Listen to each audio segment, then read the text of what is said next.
അടുത്തത് saving the life that is your own the importance of models in the artist life by Alice Walker. Alice വോക്കറിനെ കുറിച്ച് നോക്കാം. Alice Walker ഒരു American നോവലിസ്റ്റാണ്, പോയറ്റാണ്, ആക്ടിവിസ്റ്റാണ്. അവരുടെ ഏറ്റവും ഇമ്പോർട്ടൻ്റ് ആയിട്ടുള്ള വർക്ക് എന്ന് പറയുന്നത് ദ കളർ പേർപ്പിൾ. പുളിറ്റ്സർ പ്രൈസും നാഷണൽ ബുക്ക് അവാർഡൊക്കെ കിട്ടിയിട്ടുണ്ട്. Race, gender, identity, spirituality and also lives of black women, ഇതാണ് അവരുടെ വർക്ക്സിനകത്ത് അവർ കൂടുതൽ ഫോക്കസ് ചെയ്യുന്നത്. ഒരു ഡെഡിക്കേറ്റഡ് ആയിട്ടുള്ള ആക്ടിവിസ്റ്റാണ്. സിവിൽ റൈറ്റ്സിന് വേണ്ടി അവർ അഡ്വക്കേറ്റ് ചെയ്തിട്ടുണ്ട്. ഫെമിനിസം, സോഷ്യൽ ജസ്റ്റിസ് ഒക്കെ അവർ എക്സ്പ്ലോർ ചെയ്ത ഏരിയാസൊക്കെയാണ്. അപ്പം നമുക്ക് പഠിക്കാനുള്ള ഈ ഒരു വർക്ക്, പ്രോസ് വർക്ക് എന്ന് പറയുന്നത് അവരുടെ എസ്സേ ആണ്, saving the life that is your own. അതിനകത്ത് ഇവർ പറയുന്നതെന്ന് വെച്ച് കഴിഞ്ഞാൽ റോൾ മോഡൽസിൻ്റെ ഇമ്പോർട്ടൻസിനെ കുറിച്ചാണ്, especially in the life of ആർട്ടിസ്റ്റുകളുടെ ലൈഫിൽ റോൾ മോഡൽസിൻ്റെ ഇമ്പോർട്ടൻസിനെ കുറിച്ചാണ്, സിഗ്നിഫിക്കൻസിനെ കുറിച്ചാണ് സംസാരിക്കുന്നത്. സോ റോൾ മോഡൽസ് എന്ന് പറയുന്നത് ആർട്ടിസ്റ്റുകൾക്ക് ഇൻസ്പിറേഷൻ്റെ ഒരു സോഴ്സ് ആയിരിക്കണം. And she also argues that ആർട്ടിസ്റ്റുകൾ, അതായത് especially women and also people of colour എന്ന് പറയുമ്പോൾ എന്താ പറയുക, വൈറ്റ് കളർ അല്ലാത്തവർ, വൈറ്റ് ആയിട്ടുള്ള ആളുകളല്ലാത്തവർ, അവരെന്ന് പറയുന്നത് often they struggle to find role models in society. കാരണം എന്തുകൊണ്ട്, അവരുടെ വോയിസസ് എപ്പോഴും മാർജിനലൈസ്ഡ് ആയിട്ട് ഇങ്ങനെ നിൽക്കുവാണ്. സോ അവർക്ക് ശരിക്കും പറഞ്ഞു കഴിഞ്ഞാൽ അവരെ പോലുള്ളവരെ അല്ലെങ്കിൽ അവരെ പോലെ തന്നെ ഇൻസ്പയർ ചെയ്യുന്ന ആളുകളെ ഒരിക്കലും ഫൈൻഡ് ഔട്ട് ചെയ്യാൻ പറ്റിയിട്ടില്ല എന്നാണ് പോയിട്ട് പറയുന്നത്, റൈറ്റർ പറയുന്നത്. സോ അതുകൊണ്ട് തന്നെ എന്താ പറയുക, റോൾ മോഡൽസ് ഇങ്ങനെയുള്ള ആളുകൾക്ക്, പീപ്പിൾ ഓഫ് കളറിനും എസ്പെഷ്യലി വിമൺ ആർട്ടിസ്റ്റുകൾക്കും വേണ്ടുന്നതാണ്. ഇനി എന്താണ് importance of literary role models? Alice Walker പറയുന്നതെന്ന് വെച്ച് കഴിഞ്ഞാൽ, ഷീ എക്സ്പ്ലെയിൻസ് ദാറ്റ് ആർട്ടിസ്റ്റിനൊരു ഗൈഡൻസ് ഉണ്ടായിരിക്കണം, അതായത് എക്സാമ്പിൾസ് ഉണ്ടായിരിക്കണം. ഇനി മുമ്പോട്ട് പോകേണ്ടത് എങ്ങനെയാണ്, ഫോളോ ചെയ്യേണ്ട ഒരു കൈൻഡ് ഓഫ് ഗൈഡ്സ് അല്ലെങ്കിൽ ഗൈഡൻസുകൾ ഉണ്ടായിരിക്കണം. അപ്പോൾ many women writers, especially black women എന്ന് പറയുന്ന, അവർക്ക് ശരിക്കും പറഞ്ഞാൽ അവരെ പോലും അവരുടെ ലിറ്ററേച്ചറിനകത്ത് കാണാൻ സാധിക്കുകയില്ല, അല്ലെങ്കിൽ അവരെ പോലുള്ള ആളുകളെ ക്യാരക്ടേഴ്സായിട്ട് പോലും ലിറ്ററേച്ചറിനകത്ത് കാണാൻ സാധിച്ചിട്ടില്ല. സോ അവരെ പോലുള്ളവരൊക്കെ എങ്ങനെയാണ് ശരിക്കും പറഞ്ഞാൽ റോൾ മോഡൽസ് കണ്ടുപിടിക്കുന്നത് അല്ലെങ്കിൽ ഫൈൻഡ് ഔട്ട് ചെയ്യുന്നത്?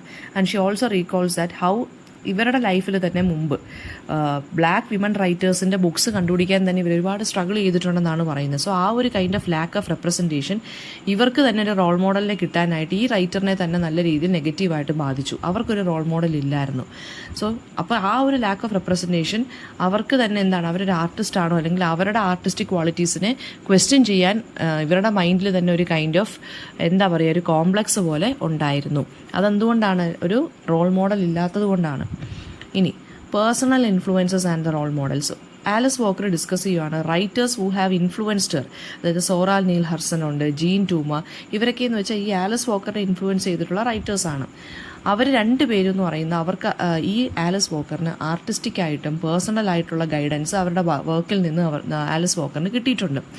ആൻഡ് ഓൾസോ ഈ സോറ നീൽ ഹേഴ്സണിൻ്റെ വർക്കിനകത്തു നിന്നൊക്കെ അവർക്കൊരു കൈൻഡ് ഓഫ് കണക്ഷൻ അല്ലെങ്കിൽ വാലിഡേഷൻ കിട്ടിയിട്ടുണ്ട്. ആസ് എ റൈറ്റർ ഇവരെ നല്ല രീതിയിൽ ഡെവലപ്ഡ് ആവാൻ ഈ രണ്ട് റൈറ്റേഴ്സിൻ്റെ വർക്ക്സ് ഇവരെ ഒരുപാട് സഹായിച്ചിട്ടുണ്ട് എന്ന് പറയുവാണ്. ഇനി വിമൻ റൈറ്റേഴ്സിൻ്റെ സ്ട്രഗിൾസ് ആലിസ് വോക്കർ ഹൈലൈറ്റ് ചെയ്യുവാണ്. വിമൻ ആർട്ടിസ്റ്റുകൾക്ക് ഒരുപാട് ചലഞ്ചസ് ഉണ്ട്. സൊസൈറ്റിയുടെ എക്സ്പെക്റ്റേഷൻസ്, എക്കണോമിക് സ്ട്രഗിൾസ്, റേഷ്യൽ ഡിസ്ക്രിമിനേഷൻ, ഇങ്ങനെ പല കാര്യങ്ങളുണ്ട്.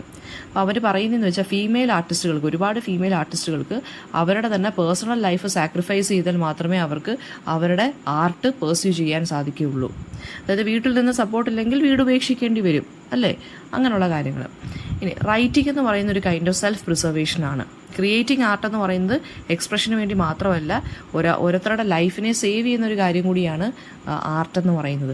സോ മാർജിനലൈസ്ഡ് ഇൻഡിവിജ്വൽസിൻ്റെ റൈറ്റിംഗ് എന്ന് പറയുന്നത് it is an act of സർവൈവലും എംപവർമെൻറ്റുമാണ്. അവരുടെ പ്രശ്നങ്ങളെ ലോകത്തിന് മുമ്പാകെ എഴുതി വെക്കുക എന്നുള്ളത് ഒരു കൈൻഡ് ഓഫ് സർവൈവലും എംപവർമെൻറ്റിൻ്റെ ഒരു സൂചനയും കൂടിയാണ്, അല്ലേ?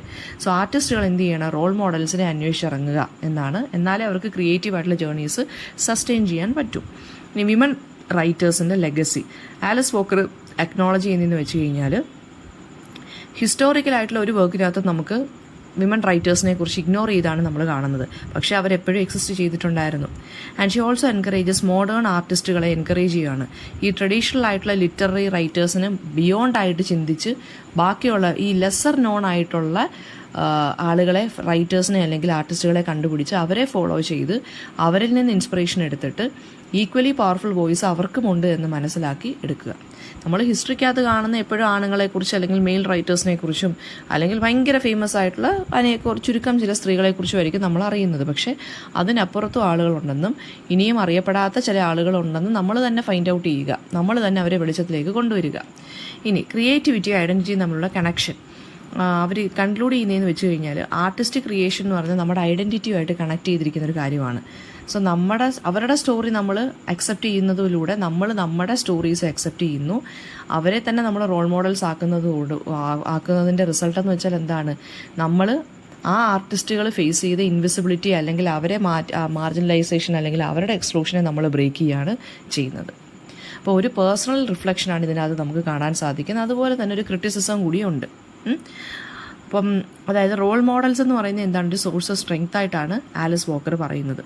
അതായത് സോറ നീൽ ഹർസൺ പോലെയുള്ള റൈറ്റേഴ്സ് ഇവർക്ക് കോൺഫിഡൻസ് കൊടുത്തു ആസ് എ റൈറ്റർ എന്ന രീതിയിൽ. അതുപോലെ ഓരോരുത്തരും ഓരോ റോൾ മോഡൽസിനെ കണ്ടുപിടിക്കുക. ഇനി ആലിസ് വോക്കർ റേസിസത്തിനെ കുറിച്ചും സെക്സിസത്തിനെ കുറിച്ചും പറയുന്നുണ്ട്. അതായത് ഹിസ്റ്റോറിക്കലി വിമൻ റൈറ്റേഴ്സിനെയും ബ്ലാക്ക് റൈറ്റേഴ്സിനെയൊക്കെ മെയിൻ സ്ട്രീം ആയിട്ടുള്ള ലിറ്റററി സ്പേസസിൽ നിന്ന് ഒഴിവാക്കി. So duty of the emerging writers എന്ന് പറയുമ്പോൾ എന്താണ്, ഇങ്ങനെയുള്ള വോയിസ്ലെസ് ആയിട്ട് മാർജിനലൈസ് നിന്നപ്പെട്ട ആർട്ടിസ്റ്റുകളെ മുമ്പോട്ട് ലൈറ്റിലോട്ട് കൊണ്ടുവരിക. ആർട്ട് എന്ന് പറയുന്നത് സർവൈവലാണ്, അതൊരു ക്രിയേറ്റീവ് ആക്ട് മാത്രമല്ല. മാർജിനലൈസ്ഡ് ഗ്രൂപ്പ്സിനെയൊക്കെ വെച്ച് നോക്കുമ്പോൾ അവരുടെ എക്സിസ്റ്റൻസിനെ തന്നെ അഫേം ചെയ്യാനുള്ള ഒരു കൈൻഡ് ഓഫ് ആക്റ്റാണ് റൈറ്റിംഗ് എന്ന് പറയുന്നത്. And also she urges the readers to actively seek out and uplift the overlooked ആർട്ടിസ്റ്റുകളുടെ വർക്കിനെ എല്ലാം അപ്ലിഫ്റ്റ് ചെയ്യുക, അവരുടെ ലെഗസീസ് ഒന്നും ഇറേസ്ഡ് ആവാതെ നോക്കുക. അതാണ് ഇതിനകത്ത് പറയുന്നത്. സോ റോൾ മോഡൽസിൻ്റെ പവറിനെ കുറിച്ച് പറയുന്നു. അതുപോലെ തന്നെ നമ്മൾ നമ്മുടെ തന്നെ പൊട്ടൻഷ്യലെ ബിലീവ് ചെയ്യണമെന്ന് പറയുന്നു. ആർട്ട് എന്ന് പറയുന്ന ഫോം ഓഫ് സർവൈവൽ ആണെന്നും അതായത് ക്രിയേറ്റീവ് മാത്രമല്ല, നമ്മുടെ ഹിസ്റ്ററി ഐഡൻറ്റിറ്റി പ്രിസർവ് ചെയ്യുന്നൊരു വേ കൂടിയാണ് ആർട്ട് എന്ന് പറയുന്നത്. പിന്നെ female and black writers face ചെയ്ത ബാരിയേഴ്സിനെ കുറിച്ച് പറയുന്നുണ്ട്. പിന്നെന്താണ്, മാർജിനലൈസ്ഡ് ആയിട്ടുള്ള ആർട്ടിസ്റ്റുകളെ റെക്കഗ്നൈസ് ചെയ്ത് അവരുടെ കോൺട്രിബ്യൂഷൻസിനെ ഓണർ ചെയ്യുക. ആൻഡ് ഓൾസോ ക്രിയേറ്റിംഗ് ആർട്ട് എന്ന് പറയുന്നത് is like understanding one self, അത് മനസ്സിലാക്കി എടുക്കുക. ആലിസ് വോക്കർ വളരെ ഡിറ്റർമൈൻഡ് ആയിട്ടുള്ള വളരെ റെസീലിയൻ്റ് ആയിട്ടുള്ള ഒരു റൈറ്ററാണ്. റേഷ്യൽ ആൻഡ് ജെൻഡർ ബാരിയേഴ്സിനെ കുറിച്ചാണ് ഇവർ പറഞ്ഞിരിക്കുന്നത്. പിന്നെന്താണ്, അവരുടെ വർക്ക് എന്ന് പറയുന്നത് ഒരു വളരെ പേഴ്സണൽ ആയിട്ടുള്ളൊരു വർക്കാണ് ആൻഡ് ഓൾസോ ഡീപ്ലി റിഫ്ലക്റ്റീവ് ആണ്. പിന്നെ not just a writer but she is also an activist ആണ്, ജസ്റ്റിസിന് വേണ്ടി ഫൈറ്റ് ചെയ്യുന്നൊരു സ്ത്രീയാണ്. ആൻഡ് ഓൾസോ അവരുടെ വർക്ക്സിനകത്ത് നമുക്കിത് കാണാൻ സാധിക്കുന്നുണ്ട്. വളരെ കറേജിയസ് ആയിട്ടുള്ള ട്രെയിൽ ബ്ലേസിംഗ് ആയിട്ടുള്ള വർക്ക്സ് ആണ് ഇവർ ചെയ്തിട്ടുള്ളത്.